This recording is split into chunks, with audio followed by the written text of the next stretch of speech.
श्लोक 17. युक्ताहारविहारस्य युक्तचेष्टस्य कर्मसु युक्तस्वप्नावबोधस्य योगी भवति दुःखः. अर्थ: यथायोग्य आहार विहार करणारा, यथायोग्य कर्म करणारा व योग्य निद्रा घेणारा, योग्य वेळी म्हणजे झोपून उठणारा, अशा साधकाला हा दुःखनाशक योग साधतो. विवरण: योग साधना करणाऱ्या साधकाने आहार विहार कर्म करणे या सर्व गोष्टी योग्य प्रमाणातच करायला हव्यात. खरे तर हे असे वर्तन सर्व लोकांनाच हितकारक आहे, पण साधकाने शरीर व मन स्वास्थ्यासाठी या गोष्टी करायलाच हव्यात. प्रत्येकाने आपल्या शरीराच्या कुवतीप्रमाणे याचे प्रमाण निश्चित करावे. आहार हा सात्विक असावा. मिताहार म्हणजे उत्तम सिद्ध केलेले भोजन. असे भोजन करताना आपल्या पोटाचे 2 भाग करावेत. त्यामध्ये निम्म्या पोटामध्ये अन्न भरावे. उरलेल्या दुसऱ्या भागातील अर्धा भाग पाण्याने भरावा आणि उरलेला भाग वायूसाठी रिकामा ठेवावा.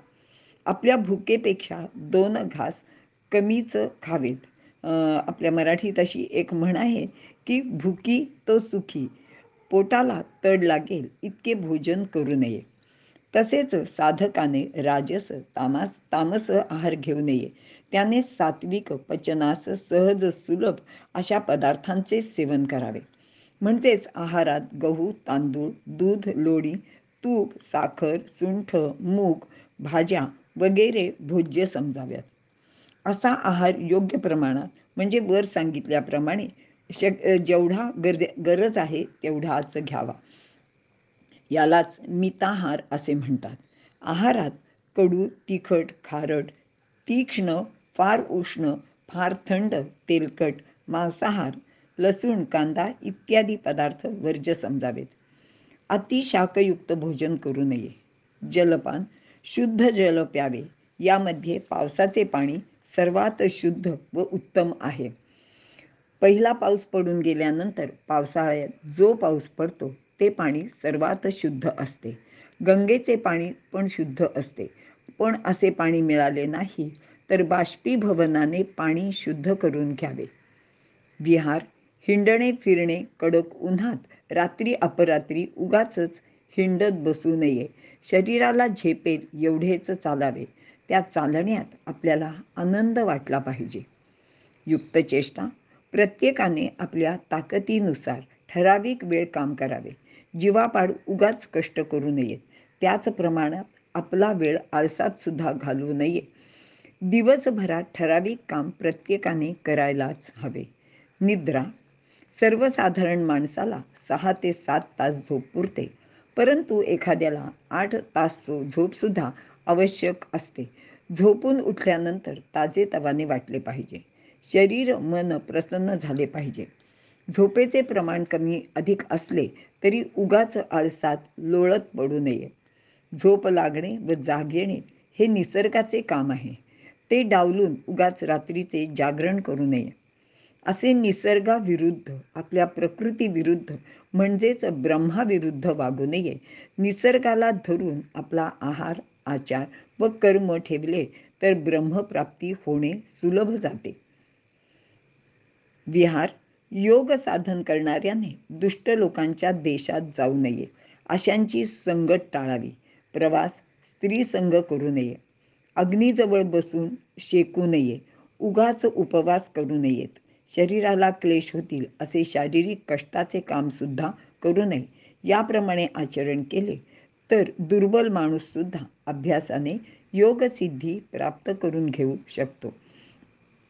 योग साधनेत अन्न व जलाचे तसेच संगतीचे विशेष महत्त्व सांगितले आहे. कारण मन अन्नमय आहे. शरीरावर व मनावर अन्नाचा सतत परिणामच होत असतो. प्राण हा जलमय आहे. म्हणून या 2 गोष्टी उत्तम असतील तर मन व प्राणाची स्थिती उत्तम राहते. त्यामुळे साधनेत व्यत्यय येत नाही. अन्नाचा परिणाम कसा होतो ह्याच्याबद्दल एक गोष्ट वाचनात आली होती.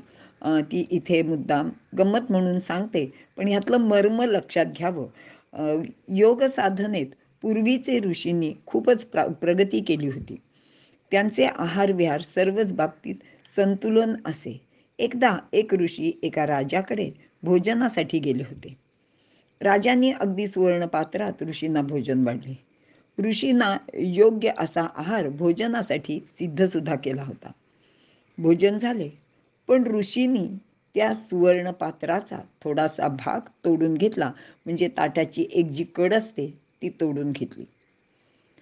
पण काय झाले, थोड्याच वेळात त्यांना स्वतःचे हातून झालेली चूक लक्षात आली.